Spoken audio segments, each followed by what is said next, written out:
ጤና ስለተከበራችሁ የሬዲዮ ቤተሰቦችና አድማጮች የዕለቱን ዜናዎችን እናሰማችኋለን። ዜናው የምናሰማችሁን ሀብታሙ አስፋና ታምሩግረን ባለንበት ሰዓት አቆጣጠር የዛሬ ጥር 26 ቀን 2018 ዓ.ም ዜናዎችን ከማሰማታችን በፊት አርዕስተ ዜናውን እናስቀድማለን። በግዳጅ የታፈሱት ፋኖን መቀላቀል፣ ኢትዮ ኤርትራና የቃላት ጦርነቱ፣ የድርድር ጉዳይና ፋኖ፣ የአገዛዙ የበቀል እርምጃ፣ የእናት ፓርቲ ማስጠንቀቂያ፣ ኢኮኖሚያዊ ቀውሱና ሐሰተኛው ሪፖርት፣ የኢሚግሬሽን ዘመቻውና የአሜሪካ የሕግ መወሰኛ ምክር ቤት አባላት ተቃውሞ የሚሉና ሌሎችም ወቅታዊ ዜናዎች ያሉን ዝርዝሩን እንሆ።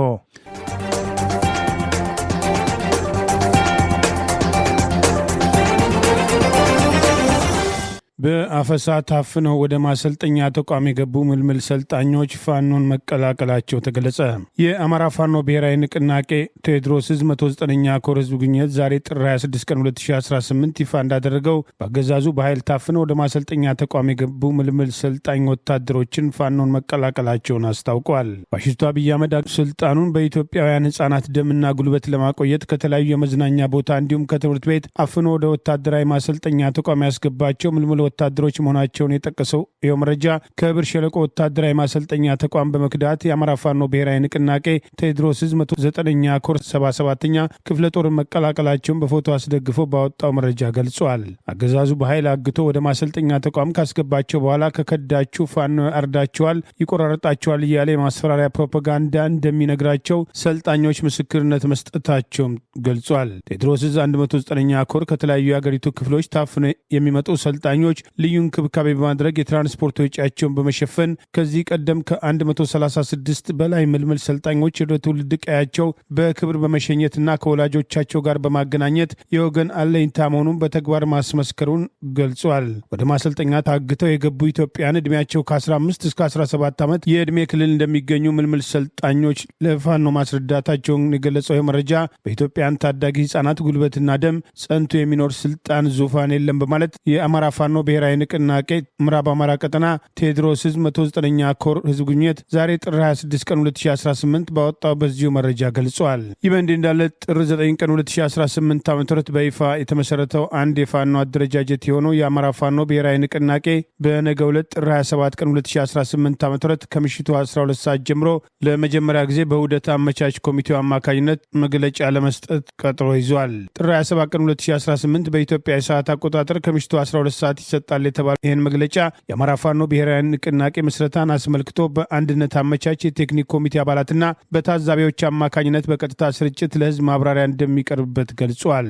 ስርጭቱ በሁሉም የአማራ ህልውና ትግል ደጋፊ ሚዲያዎች በኩል በቀጥታ እንደሚተላለፍም አስታውቋል። ይህ በእንዲህ እንዳለ አገዛዙን አማራን ለማጥፋት የጀመረውን ጦርነት የተረዱ የሚሊሻ አባላት በባንዳነት ወገናችንን አንወጋም በማለት ፋኖን መቀላቀላቸውን ቴዎድሮስ ዕዝ በተጨማሪ ባወጣው መረጃ ገልጿል። ሸንዲ ከመሸገው የጠላት ኃይል በሚሊሻ አባልነት ያገለግል የነበረው ይናገር ጥላሁን እንደተናገረው የጠላት ስውር የፖለቲካ ዓላማ ሲረዳ ወደ ቴዎድሮስ ዕዝ 109ኛ ኮር 88ኛ ክፍለ ጦር መቀላቀሉን ገልጿል። የሚሊሻ አባሉ እንደገለጸው ጠላት ጦርነቱን እርስ በርስ ለማድረግ ትኩረት ሰጥቶ እየሰራ መሆኑን ገልጾ ተማሪዎችን ያካተተው የሰሞኑ ወጣቶች አፈሳ ለዚህ እኩይ ተግባሩ ጅምር መሆኑንም ገልጿል። ስርዓቱ 6 ቀን ስልጠና ብቻ ሰጥቶ መሳሪያ ሲዞ ለጦርነት የቀላቀለው መሆኑን ጠቅሶ አሁን ከየቦታ ያፈናቸውን ወጣቶች ለብ ስልጠና ሰጥቶ ወደ ጎንደር ራያ ሊጭናቸው እንደሚችል ግምቱንም አስቀምጠዋል። የፋብን ምዕራብ አማራ ቀጠና ቴዎድሮስ ዕዝ 109ኛ ኮር ህዝብ ግንኙነት ክፍል አገዛዙ በታዳጊዎችና ወጣቶች ላይ እያደረገ ያለውን አፈሳ በመቃወም ወጣቱ ራሱን ካገዛዙ እንዲጠብቅ ዛሬ ጥር 26 ቀን 2018 በወጣው በዚሁ መረጃ ገልጿል።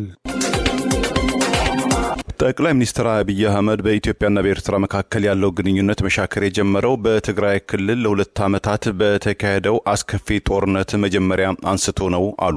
ጠቅላይ ሚኒስትሩ ዛሬ ለተወካዮች ምክር ቤት ባሰሙት ንግግር የአሁኑን ጸብ ከኢትዮጵያ የባህር በር ፍላጎት ጋር የሚያያይዙትም ትንታኔዎችን ውድቅ ያደረጉ ሲሆን አንዳንድ ሰዎች በኢትዮጵያና በኤርትራ መንግስታት መካከል ያለው ችግር የተፈጠረው የኢትዮጵያ መንግስት የቀይ ባህርን ጥያቄ በማንሳቱ ነው ይላሉ፣ ያስባሉ፣ ይተነትናሉ። ነገር ግን እውነታው ይህ አይደለም ያሉት አብይ አህመድ ጸቡ የባህር በር ጉዳይ ከመጀመሩ ከረጅም ጊዜ በፊት እንደነበረና የተጀመረው በትግራይ ጦርነት መጀመሪያ አካባቢ ነው ሲሉም ተደምጠዋል። ጠቅላይ ሚኒስትሩ በዚሁ ገለጻቸው የመጀመሪያው ጸብ የተከሰተው በጦርነቱ የመጀመሪያው ዙር የፌዴራል ኃይሎችም ሽሬን ከተማን ከተቆጣጠሩ በኋላ ነው። በመጀመሪያው ዙር ጦርነቱም ሽሬ ከገባን በኋላም የኤርትራ ሰራዊት ከኋላችን በመከተል ወደ ከተማዋ ገብቶ የግለሰቦችን ቤትን ህንጻዎችን ማፈራረስ ጀመረም። በወቅቱም በይፋ ባንናገረውም ጸቡ የተጀመረው ያኔ ነው ብለዋል።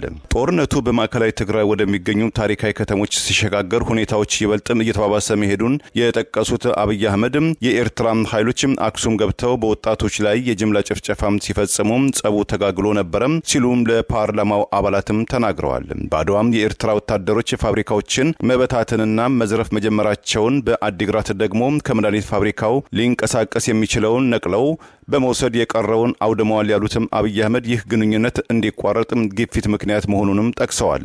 ጠቅላይ ሚኒስትር አብይ አህመድም በማከልም የፌዴራል መንግስቱ በወቅቱ የኤርትራ እርምጃ በግልጽ ለመጋፈጥም ያልቻል ነው ሰራዊቱ በተለያዩ ግንባሮችም ተወጥሮ ስለነበረ መሆኑን ይረዳልን በማለትም ለህዝብ እንደራሴዎችም የገለጹ ሲሆን የኢትዮጵያ መንግስት በበርካታም ግንባሮች የመዋጋት አቅም አልነበረውም ያሉት ጠቅላይ ሚኒስትሩ በወቅቱም ትኩረታችን የህወሓት ኃይሎችን መከታተልና የተያዙ ቦታዎችን ማጠናከር ነበረም ብለዋል። ንግግራቸውንም ሲቀጥሉ የፖሊሲ ለውጥም ሳይሆን ታሪካዊ መረጃ መሆኑን የጠቀሱትም ጠቅላዩ ሚኒስትር አብይ አህመድም ጥፋቶችን በሰላማዊ መንገድ ለማስቆም በተደጋጋሚ ጥረት ማድረጋቸውን ገልጸው በአክሱም ወጣቶች ሲገደሉ አድዋና አዲግራትም ሲዘረፉ በርካታ መልእክቶችን ወደ ኤርትራ ልኬ ነበረም ብለዋል። ከዚህ መካከል የቀድሞ የውጭ ጉዳይ ሚኒስትር እና በአሁኑ ሰዓት በውጭ ሀገር የሚገኙትም አቶ ገዱ አንዳርጋቸውም ከአንዴ ጊዜ በላይ መላካቸውንና በአሁኑ ሰዓትም ከመንግስታቸው ጋር የሌሉትን የቀድሞ ምክትል ጠቅላይ ሚኒስትር አቶ ደመቀ መኮንንንም የትግራይ ህዝብን አታሸብሩ፣ ሀብቱን አትዝረፉ፣ ውጊያውም ከህወሓት ጋር እንጂም ከትግራይ ህዝብ ጋር አይደለም የሚል መልእክት ወደ ኤርትራ ይዘው እንዲሄዱ አድርጊያለሁም ሲሉም ተደምጠዋል። በደም አፋሳሹ የሰሜን ኢትዮጵያ ጦርነት ወቅት የኤርትራ ወታደሮች በኢትዮጵያ ግዛት ውስጥ ስለመኖራቸው ለበርካታ ወራትም ዝምታ መርጠው የነበሩትም ጠቅላይ ሚኒስትር አብይ አህመድ የሰሜን ኢትዮጵያ ጦርነት በተቀሰቀሰ ማግስት በወርሃ መጋቢት ወይም በፈረንጆቹ ማርች 23 2021 ኤሮፓ አቆጣጠር ለተወካዮች ምክር ቤት በሰጡት አስተያየት የኤርትራ ህዝብና የኤርትራ መንግስት ለወታደሮቻችን ዘመን የማይሻረውን ውለታም አድርገውልናል፣ ለዚህም እናመሰግናለን ማለታቸው መዘገባችን አይዘነጋም። የምክር ቤት አባሉ እውነተኛ ድርድር እንዲደረግና የአብይ አህመድ አገዛዝ ከአማራ ፋኖ ብሔራዊ ንቅናቄ 15 አመራሮችን ከያዘው አንድ የፋኖ አደረጃጀት ጋር እውነተኛ ድርድር ለማድረግ ተዘጋጅተዋል ወይ በማለት ጠቅላይ ሚኒስትሩን ጠይቀዋል። በአገሪቱ ያለውን የሰላም እጦት ለመቅረፍ በተደጋጋሚ ጊዜ የታጠቁ ኃይሎች መካከል እውነተኛ ድርድር እንዲደረግ፣ የፖለቲካና የህሊና እስረኞች እንዲፈቱ፣ የንጹሐን ጥቃት እንዲቆም ላለፉት 3 ዓመታት ስንወተውት ቆይተናል በማለት የቀድሞ አማራ ፋኖ ብሔራዊ ንቅናቄ አብን የፓርላማ አባል የሆኑ ዶክተር አበባው ደሳለው በማስታወስ መንግስት ቀደም ብሎ ከኦሮሚያ ታጣቂዎች ጋር በቅርቡ ደግሞ በአማራ ክልል ከሚንቀሳቀሱ የታጣቂ መሪዎች ጋር ድርድር አደረግኩ ቢልም ምንም የተሻለ የሰላም ሁኔታ እንደሌለ ነዋሪዎች ይገልጻሉ ማለት የስሙላውን ድርድር በመተቸት በቅርቡ ወደ አንድ አደረጃጀት ከመጣው የአማራ ፋኖ ብሔራዊ ንቅናቄ አፋብን ጋር መደራደር ይፈልጉ እንደሆነም ጠይቀዋል። አፋብን ወይም አማራ ፋኖ ብሔራዊ ንቅናቄ የሚል መጠሪያ ያለው 15 አመራሮችን የያዘ ድርጅት አማራ ክልል ያሉ ታጣቂዎች መስርተናል እያሉ ባሉበት ወቅት መንግስት ደግሞ እነዚህ ኃይሎች ከድርድር አግደናቸዋል ከሚሏቸው ኃይሎች ጋር ድርድር ላይ መሆኑ ለሰላሙ ምን ያህል ይጠቅማል? አዲስ ከተመሰረተው አፋብን ተብሎ ከሚጠራው ድርጅት ጋርስ መንግስት ድርድር ጀምሯል የሚል ጥያቄ አቅርበዋል። እውነተኛ ሰላም እንዲመጣ ከተፈለገ መንግስት አፈንግጠው ከሚወጡ ተቃዋሚዎች ጋር ከመደራደር ለምንድን ነው ብዙ ጦር ሰራዊት ካላቸውና በአግባቡ ከተደራጁ ታጣቂዎች ጋር እውነተኛ ድርድር አድርጎ ለሀገራችን ሰላም የማያጎናጽፈው? መንግስቱ የውስጥ ሰላምን ሳያረጋግጥ በተደጋጋሚ የሚነሳውን በርካታ የልማት ጥያቄ፣ ወደብ ጥያቄ፣ ስኬታማ ምርጫና ሀገራዊ ምክክር እንዴት ሊያሳካ ይችላል? በማለት የምክር ቤት አባሉ ዶክተር አበባው ደሳለው ጠይቀዋል። የስም ለውጡ የትም ቢሆን ለሰላም ከተዘጋጁ መምጣት ይችላሉ በማለት ዛሬም ትጥቃችሁን አስፈትታችሁ እጃችሁን ስጡ የሚል ተዘዋዋሪ ጥያቄና በቀጥታ ለሰላም አለመዘጋጀታቸውን እውነተኛ ድርድር እንደማይፈልጉ ጠቅላይ ሚኒስትሩ ለምክር ቤት አባሉ በሰጡት ማብራሪያ ጠቅሰዋል። የይስሙላ የሰላም ድርድር እንደተለመደው ለሰላም ከተዘጋጁ ይምጡ ያሉት ጠቅላይ ሚኒስትሩ በቅርቡ ለአገዛዙ እጃቸውን የሰጡና በእነሱ የድርድር ድራማ ውስጥ የተሳተፉትን በማወደስ ከእነዚሁ ግለሰቦች ጋር የተሰለፉ ኃይሎችም በፋኖ ትግል ውስጥ መረጃ ያቀብሉናል በማለት የፋኖን ኃይል ይከፋፍልኛል ያሉትን አስተያየት ከመስጠት ጀምሮ ለእውነተኛ ድርድርና መደራደር እንፈልጋለን፣ ጦርነቱን እናቆማለን የሚል አስተያየት ሳይሰጡ ቀርተዋል። ጠቅላይ ሚኒስትሩ ያነሱትን የእርስ በርስ ጦርነት ተከትሎ በአማራ ህዝብ ላይ እየደረሰ ያለው ጥፋት፣ ሰላማዊ ሰዎች መገደል፣ መሰረተ ልማቶች መውደምን በተመለከተ በአንድም አስተያየታቸው ያላነሱ ሲሆን በዋናነት በትግራይ ውስጥ የነበረውን ጦርነት አስታከው ህወሓት ተጎድቶ አማራ ክልል ውስጥ ከገባም በኋላ የደረሱ ጥፋቶችን ራሳቸውን ከተጠያቂነት በማዳን ህወሓትን ብቻ ተጠያቂ ለማድረግ ሞክረዋል። በወቅቱ ከትግራይ ጦርነቱ ተጎድቶ ወደ አማራ ክልል በገባበት ወቅት ዛሬ ሰላማዊ ሰዎችን በሚጨፈጭፉበት፣ ጤና ጣቢያና ትምህርት ቤት በሚያወድሙበት፣ ድሮን መንገድ በመቁረጥ የህወሓትን ግስጋሴ እንዲከላከሉ ተደጋጋሚ ጥሪ ሲቀርብ አሻፈረኝ ማለታቸውና በአማራ ህዝብ ላይ ለደረሰው የጦር ወንጀል አብረው ተጠያቂ መሆናቸው በተደጋጋሚ ሲጠቀስ ቆይተዋል። ህወሓት በአማራ ህዝብ ላይ ያደረሰውን የጦርነት ጥፋት ለማንሳት የሞከሩት ጠቅላይ ሚኒስትሩ በአማራ ህዝብ ላይ ያወጁትን ጦርነት ተከትሎ ባለፉት 3 ዓመታት እያደረሱ ያለውን የጦር ወንጀል፣ የዘር ማጥፋት እርምጃና በስልጣን አስጠባቂ ወታደሮች ሰላማዊ ሰዎች በግፍ መገደላቸውን፣ በድሮንና በከባድ መሳሪያ ለወሊድ የገቡ እናቶችን ጨምሮ ከነጤና ጣቢያው በድሮን የተመቱበት፣ ትምህርት ቤቶች የወደሙበት የአገዛዙ ስልጣን አስጠባቂ ጦር ዛሬም ዘረፊያና ሰብአዊ መብት ጥሰትን አጠናክሮ የቀጠለ ቢሆንም ስለዚህ ጦርነት ትኩረት ሳይሰጡ ቀርተዋል። የኢትዮጵያ አየር መንገድ አቋርጦት የነበረውን ወደ ትግራይ ክልል የሚያደርገውን የነጠላና የደርሶ መልስ በረራም ዳግም መጀመሩን ገለጸ። ባለፈው ጥር ወይም በፈረንጆቹ ጃንዋሪ 29 2026 የአውሮፓ አቆጣጠር በአማራና በትግራይ ክልሎች አዋሳኝ ድንበሮች አካባቢ በፌዴራል ኃይሎችና በትግራይ ክልል ታጣቂዎች መካከል ተቀስቅሶ በነበረው ግጭትም ሳቢያም ለ5 ቀናት የበረራ አገልግሎት የተቋረጠው የአውሮፕላን በረራም ዛሬ ማክሰኞ መጀመሩም ተገልጋዮችም ገልጸዋል። ለበረራው መቋረጥ አየር መንገዱ ለደንበኞች በይፋ ባይገልጽም በተፈጠረው የአውሮፕላን በረራ መቋረጥ ምክንያት በነዋሪዎችና በደንበኞች ላይ ተፈጥሮ የነበረውን የዕለታዊ ኑሮ መመሰቃቀል፣ የተጓዦች፣ የእርዳታ ሰራተኞች፣ የነጋዴዎች እንቅስቃሴ፣ የደሞዝና ወሳኝ ጉዳዮች አቅርቦት በእጅጉም ታውኮ እንደነበረም ታውቋል። የክልሉ ጊዜያዊ ፕሬዝዳንት ሌተና ጀነራል ታደሰ ወረደ ሳይቀሩ ወደ አዲስ አበባም ተጉዘው በወቅታዊ ጉዳዮች ዙሪያ አግባብነት ካላቸው የፌዴራል ባለስልጣናት ጋር በግንባር ለመነጋገር እቅድ እንደነበራቸው፣ ነገር ግን በአየር በረራ መቋረጥ ምክንያት መቀሌ ለቀው ለመውጣት አለመቻላቸውን መግለጻቸው መዘገባችን ይታወሳል።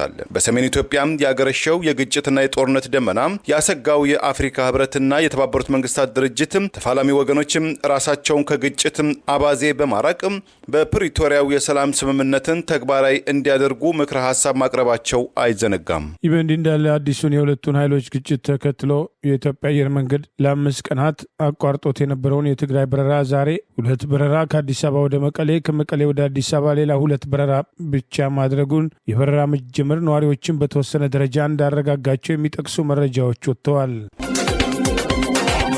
የፋኖ ደጋፊ ነህ በሚል የአርሶ አደሩ ሰብል በአገዛዙ ብልጽግና አመራሮች መወረሱን የአማራ ፋኖ ብሔራዊ ንቅናቄ አስታወቀ። የአማራ ፋኖ ብሔራዊ ንቅናቄ ምስራቅ አማራ ቀጠና ምኒልክ ዕዝ ዛሬ ጥር 26 ቀን 2018 ይፋ ባደረገው መረጃ በአገዛዙ ብልጽግና መንግስት ጥርስ ውስጥ የገባ የአማራ ህዝብ ይገደላል፣ ይፈናቀላል፣ ሀብት ንብረቱ ይዘረፋል፣ ጌቶቹ ህጋዊ ድሃ አድርገውነዋል አሉ። የጌቶቹ ሎሌዎች የኛዎቹ ጥቁር አማራዎች ሁነኛ ማስፈጸሚያ ከሆኑ ውለው አድረዋል በማለት የፋኖ ደጋፊ ነህ በሚል ሰበብ የአንድ ግለሰብን ሰብል በአገዛዙ ብልጽግና አመራሮች መወረሱን አስታውቋል። በሰሜን ወሎ ዞን አስተዳደር የቡግና ወረዳ 01 ቀበሌ አይና ኢየሱስ ከተማ ነዋሪ የሆኑት የ65 ዓመት አዛውንቱ አቶ ይመር ገበያው ከ2017 እስከ 2018 ዓ.ም የምርት ዘመን አርሰው አርመው አጭደውና ከምሮ ያስቀመጡትን ከዛሬ ነገ ወቅቼና ምርቼ ቤተሰቦቼን አስተዳደራዊ ያሉትን የስንዴ ክምር ትላንት ጥር 25 ቀን 2018 ዓ.ም በሌሊት በመውቃትና በማምረት 13.5 ኩንታል ስንዴ የቡግና ወረዳ ብልጽግና ካቢኔዎች ለግላቸው መከፋፈላቸው ተገልጿል። የአዛውንቱ ውል የተወረሰው የፋኖ ደጋፊ ነህ ፋኖ ጋር ግንኙነት አለ በሚል ሚዛን የማይደፋ ምክንያት ሲሆን በሌሊትና በግዴታ የግለሰቦችን ከብቶችና አህዮች በማስወጣት በወረዳው ሚሊሻ ጽህፈት ቤት ባለሙያዎች አስተባባሪነት በብልጽግና የወረዳው ዋና አስተዳዳሪ ጌታዬን ካሳውን ጨምሮ ውበት ገናኑ ድርጅት ኃላፊ፣ ሻምበል አስረሴ ሞላ የሰላምና ደህንነት ኃላፊ፣ ውለታው ምስጌ አደረጃጀት ዘርፍ ኃላፊ፣ ኮሎኔል ዘውዱ ሚሊሻ ጽህፈት ቤት ኃላፊ ኃላፊና አንዳንድ ሚሊሻዎች ይህንን ዝርፊያ እንዳስተባበሩ ገልጸዋል። በጠራራ ፀሐይ ሀብት ንብረታቸው የተዘረፉት አቶ ይመር ገበያው የአንድ ወንድና የአራት ሴት ልጆች አባት፣ የ7 ቤተሰብ አስተዳዳሪ ሲሆኑ በአሁኑ ጊዜ እርሳቸው በ3 እግር እየሄዱ አርሰው ቤተሰቦቻቸውን የሚያስተዳድሩበት እህላቸውን በግልጽ ሲቀሙና ሲዘረፉ እያየን ብልጽግና ዛሬም ነገም በእያንዳንዳችን ቤት የአይናችሁ ቀለም አላማረንም እየተባልን መዘረፋችን አይቀርም ሲሉ የከተማዋ ነዋሪዎች መናገራቸውን ይኸው መረጃ ጠቅሰዋል። ይህ በእንዲህ እንዳለ ምኒልክ ዕዝ ላስታ ጀነራል አሳምነው ጽጌ ኮር አካል የሆነው በምስረታ ላይ የሚገኘው ራስ አንቺም ክፍለ ጦር ዘመቻ መምሪያ ኃላፊ አርበኛ ማንደፍሮ ሙላቴ ትላንት ጥር 25 ቀን 2018 ዓ.ም በሰሜን ወሎ ፍላቂትና ገረገራ ከተማ በቅርብ ርቀት አግሪት ዙሪያ በነበረ እልህ አስጨራሽ ውጊያ ብዙ ባንዳዎችን እስከ ወዲያኛው ሸኝቶ በጀግነት ለአማራ ሕዝብ ሲል በክብር መስዋዕቱን ገልጿል። ጀግናው አርበኛ ማንደፍሮ ሙላቱ ከአባቱ ከወታደር ሙላቱ አማረና ከጀግና ከእናቱ ወይዘሮ ደናዬ አበበ በ985 ዓ.ም በሰሜን ወሎ ዞን መቄት ወረዳ 026 ቀበሌ በጎረጭታ መወለዱን ይኸው መረጃ ጠቅሷል። በሀገር ፍቅር ስሜት ተከቦ ያደገው አርበኛ ማንደፍሮ ሙላቴ በ2013 ዓ.ም የሰሜኑ ጦርነት ወቅት በቀረበው ሀገራዊ ጥሪ የመከላከያ ተቋም ውስጥ በመግባት ከአንድ ዓመት በላይ ለሀገር ሉዓላዊነትና ለሕዝብ ክብር ደከመኝ ሰለቸኝ ሳይል ታግሏል። እጅግ ሲበዛ ቆራጥ አርበኛ መሆኑን የጠቀሰው መረጃ በአገዛዙ በመከላከያ ተቋም በቆየበት ወቅት በብሬን ተኳሽነትና በድሽቃ ተኳሽነት የሚታወቅ ሲሆን በጀግነቱ በስነ ምግባሩና በስራ አክባሪነቱ አርአያ እንደነበርም ይኸው መረጃ ገልጿል። ጀግናው ከ2015 ዓ.ም ጀምሮ በመቄት ወረዳና ዙሪያ አማራ ፋኖን ከጓደኞቹ ጋር ሆኖ የመሰረተና ያደራጀ ሲሆን ትግሉን ከተራ አባልነት እስከ ተለያዩ የኃላፊነት ቦታዎች ጓዶቹ የጣሉበትን ሁለንተና ኃላፊነት በቅነት በታማኝነትና በጽናትና በጀግነት ሲወጣ ቆይቶ ለአማራ ሕዝብ ሲል በክብር መስዋዕቱን የአማራ ፋኖ ብሔራዊ ንቅናቄ ምስራቅ አማራ ቀጠና ምኒልክ ዕዝ ዛሬ ጥር 26 ቀን 2018 ባወጣው በዚሁ መረጃ ገልጿል። እናት ፓርቲ ብልጽግናና ህወሓት ዳግም ጦርነት ውስጥ እንዳይገቡ አስጠነቀቀ።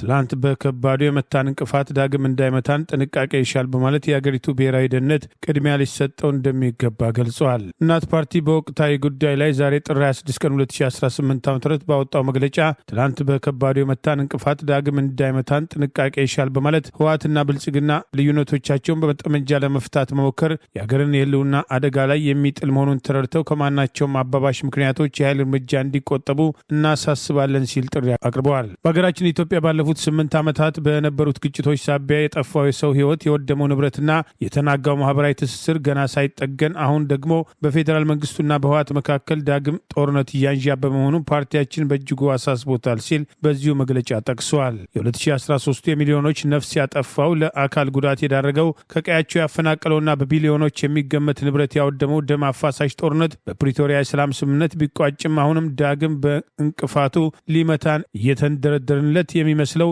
የጦርነት ነጋሪት ጉሰማዎች፣ ከባባዊ ችግሮችና የኃይል አሰላለፎች ሲታዩ አገሪቱን ወደማታውቀውና ይበልጥ ወደ ከፋ አዘቅት ውስጥ የሚከቱ አቅም ያላቸው አደጋዎች እንደሆኑ መገመት አያዳግትም ሲል ገልጿል። ሁለቱም ኃይሎች ከጦርነት አባባሽ ምክንያት እንዲቆጠቡ የጠየቀው ፓርቲው የህዝባችንን ሰላምና ደህንነት ለማረጋገጥ ሲባል ሁለቱም ኃይሎች ወደ ንግግርና ድርድር እንዲመጡ ሲል አሳስበዋል። ዓለም አቀፉ ማህበረሰብ ችግሩ ከመባባሱ በፊት ተገቢውን ጫና እንዲያደርጉና ለዘላቂ ሰላም የሚደረገውን ጥረት እንዲደግፉ ጥሪያችን እናስተላልፋለን ያለ ሲሆን ህዝባችን በአጠቃላይ በተለይ ደግሞ ወጣቱ ባገኘው አጋጣሚ ሁሉ ጦርነት በቃኝ እንዲል ጥሪያችን እናቀርባለን ሲል እናት ፓርቲ አስታውቋል። ይህ በእንዲህ እንዳለ በህወሓት ግንባር ዛሬም ወታደራዊ ግጭት እንደነበር የሚጠቅሱ መረጃዎች የወጡ ሲሆን በአፋር ልዩ ኃይልና በህወሓት ታጣቂዎች መካከል ግጭት ነበር በማለት ያገዛዙ ማህበራዊ ሚዲያ ፈቀላጤዎች በዛሬው ዕለት በአፋር ያለው ቀጠና ከህወሓት ታጣቂዎች ጋር የአፋር ልዩ ኃይል አባላት ውጊያ መቅጠማቸውን የጠቀሱ ቢሆንም በአገዛዙም ሆነ በህወሓት በኩል እስካሁን የተገለጸ ነገር የለም። በራያ ግንባር ያላንዳች ውጊያ አገዛዙ አስቀድሞ ወታደሮችን ያወጣ ሲሆን በህወሓት በኩል ተጨማሪ ወታደራዊ እንቅስቃሴ የተደረገ ነው የሚሉ በከባድ መሳሪያ የታገዙ እንቅስቃሴዎች መኖራቸውን የሚጠቅሱ መረጃዎች እየወጡ ነው። ሰሞኑን በአገዛዙና በህወሓት ታጣቂዎች መካከል በጠለምት የተለያዩ ግንባሮች በአፋር በኩል በከባድ መሳሪያ የታገዘ ጥቃት እንደነበርና እስከ አድዋ አቅራቢያ ድረስ የዘለቀ የድሮን ጥቃት በአገዛዙ በኩል መወሰዱ አይዘነጋም። በሌላ በኩል በዶክተር ደብረጽዮን ገብረ ሚካኤል የሚመራው የህወሓት ቡድን ለጌታቸው ረዳ ከፍተኛ ድጋፍ አለው በሚባለውና የመኖር ጥያቄ የሚነሳባቸው የራያ አካባቢዎችን ጨምሮ በአካባቢው ይቃወሙኛል የሚላቸውን ለመቆጣጠር የትግራይ ኃይል ከሚባሉት የህወሓት ታጣቂዎች አመራሮች መካከል ጆን መዲድና ሌሎችም ያወጡትን እቅድ መሰረት አድርጎ ከባድ መሳሪያ ወደ አካባቢው በስፋት እያጓጓዙ መሆኑን በተቃራኒው በአብይ አገዛዝ የሚደገፈውና ቀደም ሲል የትግራይ ኃይሎች ከሚባለው የተገነጠለው የሰላም ሰራዊት ጋር በአንዳንድ ቦታዎች ላይ ግጭት ውስጥ መግባታቸውን የሚጠቅሱ መረጃዎችም ወጥተዋል። ህወሓትና ብልጽግና ከኢትዮጵያ ህዝብ ጀርባ ከጓዳ እስከ አደባባይ ያደረጉትን ድርድርና የፕሪቶሪያን ስምምነት ተከትሎ አንዱ ሌላውን ስምምነቱን ባለማክበር ሲከስ የቆየ ቢሆንም በዛሬ ፓርላማ ውሎ ጠቅላይ ሚኒስትሩ ስምምነቱን የፈረሙት እያሉ ስምምነቱን ያልፈረሙት ያሏቸውን የህወሓት አመራሮችን በመወረፍ ላለው የወቅቱ ሁኔታ ተጠያቂ አድርገዋል። ኢትዮጵያ በታላቁ የህዳሴ ግድብ ግንባታ ላይ አንድም ብር እርዳታ አንድም ብር ብድር አልወሰደችም ሲሉ ጠቅላይ ሚኒስትር አብይ አህመድ ለህዝብ እንደራሴዎችም ገለጹ። የህዳሴው ግድብ የተገነባው በጀግኖች ኢትዮጵያ ቁርጠኛ አቋም ነው ሲሉም ጠቅላይ ሚኒስትሩም ተደምጠዋል። ግድቡ በሀገር ውስጥም በሀገር ውጭ ያሉ ኢትዮጵያን በቁርጠኝነትም ጨክነው በጋራ ቆመው ስለሰሩም የተከናወነ ፕሮጀክት ነው ሲሉ ጠቅላይ ሚኒስትር አብይ አህመድ የገለጹ ሲሆን ይህም የጠቅላይ ሚኒስትሩ አስተያየት በቅርቡ በስዊዘርላንድ ዳቮስ በተካሄደው የዓለም ኢኮኖሚክስ ፎረም ላይ የታላቁ የኢትዮጵያ ህዳሴ ግድብ የተገነባው በአሜሪካም ግብር ከፋዮች ነው ለሚለው ለአሜሪካው ፕሬዝዳንት ለዶናልድ ትራምፕ የጎንዮሽ መልስ መሆኑም ተመልክቷል። የአሜሪካ አስተዳደር መጠኑ ያልተጠቀሰ የገንዘብ እርዳታ ለታላቁ የኢትዮጵያ ህዳሴ ግድብ አድርጓል የሚሉ ካለፈው ሐምሌ 2025 የአውሮፓ አቆጣጠር እስከ ጥር 2026 ባሉት ጊዜያት ውስጥ በትንሹ በ3 መድረኮች ላይ ለአሜሪካ የህዝብ እንደራሴዎች የገለጹት ፕሬዝዳንት ዶናልድ ትራምፕ ኢትዮጵያ በአሜሪካም ግብር ከፋዮችም ግድብ ገነባችም ማለታቸውን በማህበራዊ ትስስር ትሩዝ ገጻቸውም ኢትዮጵያንና ግብፅን ለመሸምገል መወሰናቸውን በገለጹበት መድረክ ላይ ዶናልድ ትራምፕ እኔ በስልጣን ላይ ብቆይ ኖሮ ይህንን ብልሹ ወይም መጥፎ ያሉትን እርዳታና ግድብ አይቋጭም ነበረም ሲሉ መናገራቸው ይታወሳል። ህዝቡ ለመኖር እየሞከርኩ ነው የሚል ቢሆንም ጠቅላይ ሚኒስትሩ በኢኮኖሚ እድገታችን ዓለም እየተደመመ ነው በሚል ዛሬ በምክር ቤት የሰጡት መግለጫ በህዝቡ ቁስል ላይ እንጨት የመስደድ በህዝብ ችግር ላይ መሳለቅ እርምጃ ተደርጎ ተቆጥረዋል። በኢትዮጵያ በአብይ አህመድ አገዛዝ የተከፈተውን የእርስ በርስ ጦርነትና የተሳሳተ ኢኮኖሚ ፖሊሲ ተከትሎ ህዝቡ ከጊዜ ወደ ጊዜ ኑሮ እያሽቆለቆለ በልቶ ማደር ስጋት እየሆነበትና ብዙሃኑ ህዝብ ችግርን ወደ ጎን ያደረገው አገዛዝ በብልጭልጭ ፕሮጀክቶች ለጦርነቱ አዳዲስ መሳሪያዎችን በመግዛትና ራሱን በማጠናከር ጭምር የአገሪቱን ሀብት እያባከነ ቢሆንም ይህንን ኢኮኖሚያዊ እውነታ ወደ ጎን በማድረግ ጠቅላይ ሚኒስትሩ ዛሬ በምክር ቤት ረዘም ያለ ገለጻ የሰጡ ቢሆንም ህዝብ ለመኖር እየሞከርኩ ነው ይላል። ጠቅላይ ሚኒስትሩ በኢኮኖሚ እድገታችን ዓለም እየተደመመ ነው ብለዋል በማለት ሆድና ጀርባ የሆነውን ሪፖርትና ተጨባጭ ሁኔታውን የሰብአዊ መብት ተሟጋቹ በወቀሳ አንስተዋል። በማህበራዊ ድረገጾች ሲዘዋወር ያየውን አጭር ግን እጅግ ብዙ መልእክቶችና ስሜቶችን የሚፈነቅል በኑሮ ውድነቱ የተነሳ መያዣ መጨበጫ የጠፋው አንድ የቤት ተከራይ አባትን ስቃይ የሚያሳየው ቪዲዮ 99 በመቶ የሚሆነውን የኢትዮጵያ ህዝብ ዛሬ የሚገኝበትን ተጨባጭ ሁኔታ ቁልጭ አድርጎ ያሳያል በማለት ኮሜዲያን ያሲኖ ያቀረበውን መልእክት ከጠቅላይ ሚኒስትሩ የዛሬ የኢኮኖሚ እድገት ገለጻ ጋር አገናኝቶታል። ታዋቂው የሰብአዊ መብት ተሟጋች ያሬድ ኃይለማርያም እስቲ ሁሉም ሰው እየሞከረ እየታገለ እየለፋ እየጣረ ግን አልሞላልህ አልሳካልህ ያለውን ነገር እያሰበ እየሞከርኩ ነው ይበልህ። ከኃይሌ ገብረስላሴ ይቻላል መርህ ተንደርድረን እየሞከርኩ ነው ወደሚለው በተስፋ መቁረጥና ሲቃ የታጀበ ከራስና ከኑሮ ጋር የሚደረግ ትንቅንቅ ውስጥ እንዴትና ለምን ገባን? ማን እንዲህ ያለ አጣብቂኝ ውስጥ ከተተንን? የጠቅላይ ሚኒስትሩ የኢኮኖሚያችን እድገት ዓለምን እያስደመመ ነው የሚለው የዛሬው ዲስኩርና እየሞከርኩ ነው ተስፋ የቆረጠ ህዝብ ድምፅና ሲቃ ምን ይነግረናል? በማለት የጠቅላይ ሚኒስትሩ ንግግርና ተጨባጭ ሁኔታ ሆድና ጀርባ መሆኑን ለማሳየት ሞክረዋል። ይህ በእንዲህ እንዳለ ጠቅላይ ሚኒስትሩ ዛሬ በምክር ቤት አይኤምኤፍ ዓለም አቀፉ የገንዘብ ተቋም ድርጅት ስለ ኢትዮጵያ 2026 ዓ.ም የኢኮኖሚ እድገት ትንበያ አስቀምጧል ብሎ ያቀረቡት አሃዝ የተሳሳተ መሆኑን ኢትዮጵያን ቼክ በበኩሉ አጋልጧል። አብይ ዛሬ የህዝብ ተወካዮች ምክር ቤት ቀርበው የዓለም የገንዘብ ድርጅት አይኤምኤፍ ኢትዮጵያ በያዝነው የአውሮፓውያን 2026 ዓ.ም 9.3 በመቶ እድገት ታስመዘግባለች ብሎ ተንብዮአል ብለው ለፓርላማ አባላት ገለጻ ያደረጉ ቢሆንም ይሄ ቁጥር በማስረጃ የተደገፈ አለመሆኑ ገልጿል። የዓለም የገንዘብ ድርጅት በማህበራዊ ገጹ ያወጣቸውን መረጃዎች ዋቢ በማድረግ ጠቅላይ ሚኒስትሩ ከሰጡት ገለጻ ጋር የሚጣጣም እንዳልሆነ የኢትዮጵያ ኢኮኖሚ በተያዘው የፈረንጆቹ ዓመት 7.1% ያድጋል ብሎ ብሎ የገመተ ቢሆንም ከዚህ ሪፖርት በኋላ ባወጣውም ሌላ ሪፖርት ከሰሃራ በታች ያሉ ሀገሮች እድገት 4.6 በመቶ እንደሚሆን ማውጣቱን በማስታወስ የመንግስት መረጃዎች ለህዝብ ሲቀርቡ ትክክለኛ ካልሆኑ በህብረተሰቡ ዘንድ ግርታ ሊፈጥር ስለሚችል ጥንቃቄ ይሻሉ በማለት የጠቅላይ ሚኒስትሩን በፓርላማ ያቀረቡትን ሐሰተኛ ሪፖርት በማስረጃ አጋልጧል። ይህ በእንዲህ እንዳለ ታዋቂው የሰብአዊ መብት ተሟጋች ያሬድ ኃይለማርያም ጠቅላይ ሚኒስትሩ በዛሬ ፓርላማ ውሏቸው የሰጡትን ገለጻ በተመለከተ ከህብር ሬዲዮ ጋር ሰፋ ያለ ቃለመጠይቅ ያደረገ ሲሆን ቃለመጠይቁን እንድትከታተሉ እንጋብዛለን። የኤርትራ ጦር የሀገሪቱን ድንበር አቋርጦ ሰፊ የትግራይ ክልሎች አካል እንዲገባ የፈቀዱለት እሳቸው መሆኑን ዓለም የመዘገበው የራስን አገር በጎረቤት ሀገር የማስወረር ታሪክ መሆኑን ያስታወሰው የሰብአዊ መብት ተሟጋቹ በወቅቱ ዓለም አቀፍ ማህበረሰቡ የኤርትራን ጦር አስወጣ ስላላቸው በመጀመሪያ የኤርትራ ጦር አልገባም ብሎ በአደባባይ መካዳቸውን አስታውሶ ቆይቶም ጫናው ሲበረታ እንዲወጡ እየተነጋገርን ነው ማለታቸውን ጠቅሷል። ጠቅላይ ሚኒስትሩ የኤርትራን ጦር ብቻ ተጠያቂ ለማድረግ መሞከራቸው እሳቸውን ጨምሮ ባለስልጣኖቻቸው በጦር ወንጀል አብረው እንደ ኤርትራ ባለስልጣናት እንደሚጠየቁም በጠቅላላ ለተፈጸመው የጦር ወንጀልና ዘር ላይ ያተኮረ ጥቃት በግንባር ቀደምትነት ተጠያቂው ራሳቸው ጠቅላይ ሚኒስትር ሲሆኑ የኤርትራ ጦር አዛዦች መሆናቸውንም የተረዱ አይመስለኝም። በውሸት ወንጀልን ለመሸፋፈን ያደረጉት ሙከራ ለጊዜው በትዝብት ቢያዝም ነገር ግን ተጠያቂ ሆኑበታል በማለት ትዝብቱን አስፍረዋል። የፕሬዝዳንት ዶናልድ ትራምፕ አስተዳደር የኢሚግሬሽን ዘመቻን ያጋለጠው የሚኒሶታ የዜጎች ግድያና የአፈና እርምጃ በመላው አሜሪካ ተቃውሞ ካስከተለ በኋላ በግዛቱ የሚሰማሩ የፌዴራል ኢሚግሬሽን ሕግ አስከባሪዎች አይስ ኦፊሰሮች ካሜራ ገጥመው እንደሚንቀሳቀሱ የተቃውሞ ጫና የበዛበት የአሜሪካ ሀገር ውስጥ ደህንነት መስሪያ ቤት ዲኤችኤስ አስታውቋል። በሌላ በኩል የአሜሪካ የሕግ አውጪው ሴኔት ምክር ቤት አባላት ወደ ተወርዋሪ ወታደር ኃይል ተቀይሯል ያሉትንና ዜጎችን በማሸበር ሕግና ስርዓትን ባለመከተል አሌክስ ፕሪቲን ጨምሮ የሁለት ንጹሐንን ሕይወት በሚኒሶታ በማጥፋት የአገር ውስጥ ጉዳይ መስሪያ ቤቱ ስር ነቀል ሪፎርም እስካላደረገ ድረስ የቀረበውን በጀት እንደማያጸድቁ በአብዛኛው የዲሞክራቲክ ፓርቲ የሴኔቱ አባላትና የተወሰኑ የሪፐብሊካን አባላትም የጋራ መግባባት ላይ የደረሱ ሲሆን ፕሬዚዳንት ዶናልድ ትራምፕን ጨምሮ ሌሎች የሪፐብሊካን የሕግ መወሰኛ ምክር ቤት አባላት ያለ ተጨማሪ ችግር የተጠየቀው በጀት እንዲጸድቅ ፍላጎታቸውን ለማስፈጸም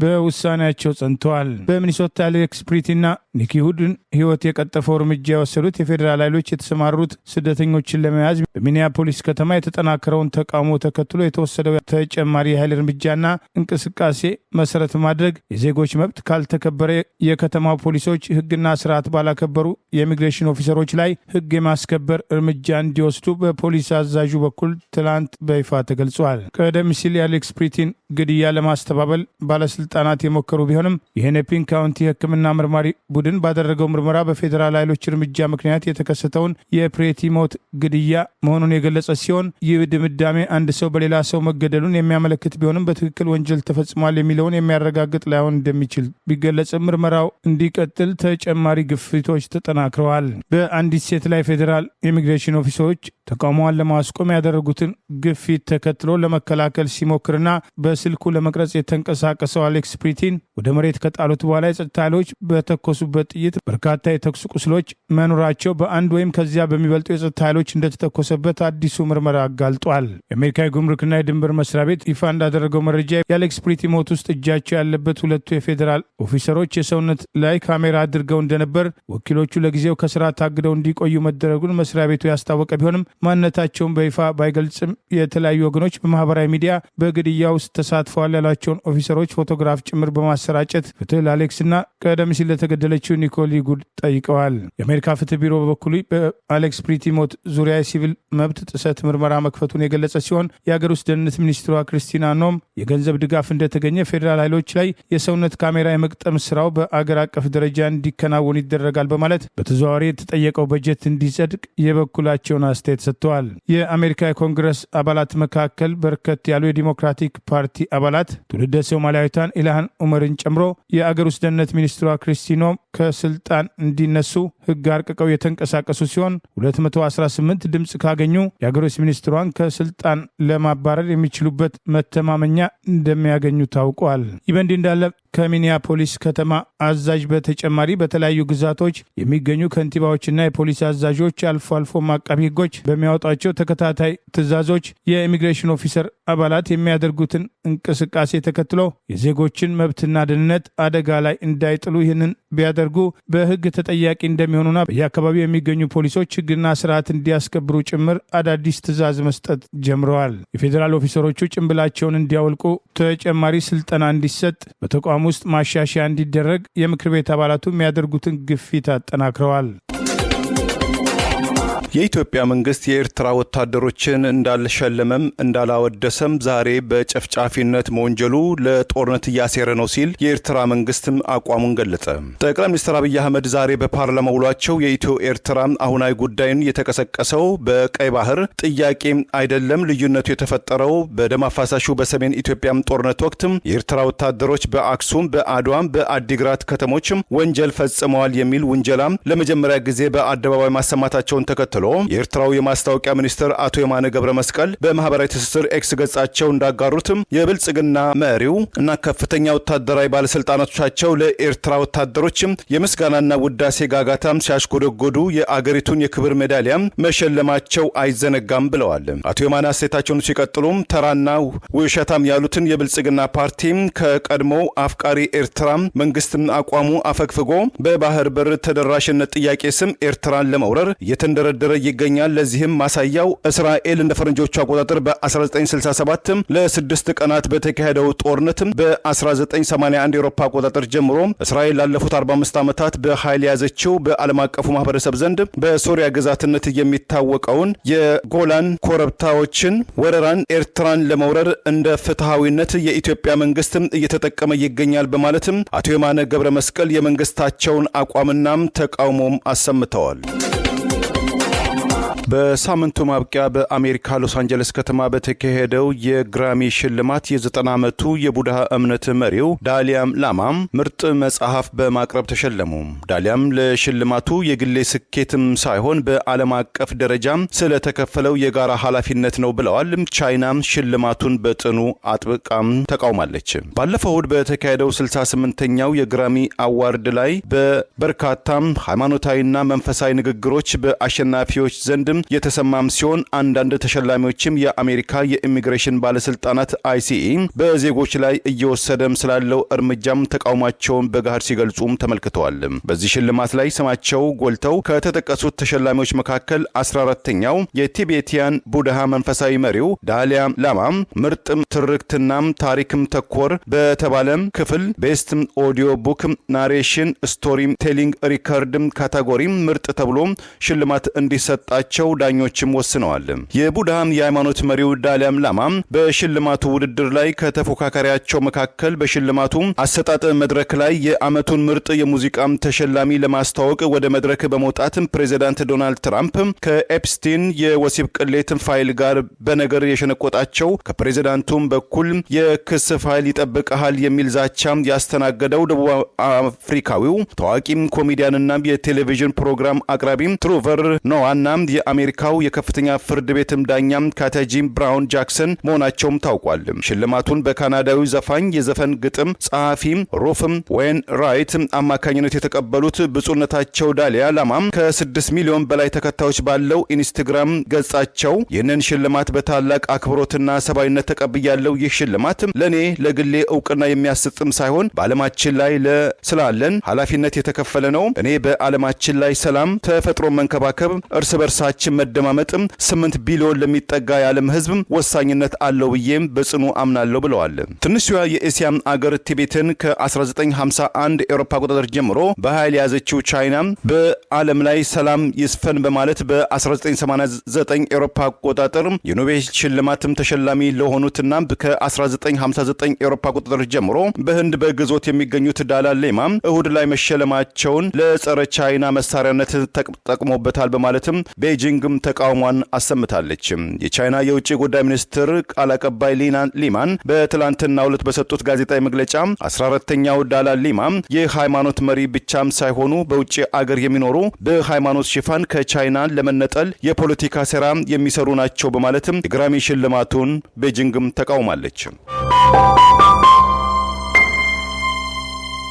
ሚዲያዎች የህዝብን ፍላጎት የማንጸባረቅና ለህዝቡ አዲስ እይታን በማቅረብ የህዝብን ሐሳብ የማበልጸግ ትልቅ ድርሻ አላቸው። ኢትዮ ዲስኮርስ ሚዲያም አልሞ የተነሳው ዓላማም ከነዚህ የሚዲያ ሚናዎች አንጻር የራሱን ድርሻ መወጣትን ነው። ኢትዮ ዲስኮርስ ሚዲያ ከዜናዎች፣ ከሰበር ዜናዎች፣ ከፓርላማ ውሎች፣ ከዓለም አቀፍ ትልልቅ ክስተቶች ጀርባ ያሉ ሀቆችን በመተንተን የህዝብን የአስተሳሰብ አድማስ በማስፋት የማመዛዘን አቅሙን ለማዳበር ይሰራል።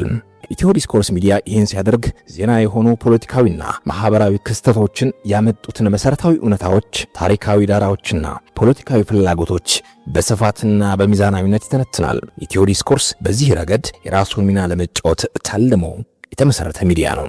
በመሆኑ ሚዲያውን በመከታተል ዕውቀትን መሰነቅ እንዲችሉና የዓላማችን ተባባሪ እንዲሆኑ እንጋብዛለን። ኢትዮ ዲስኮርስ።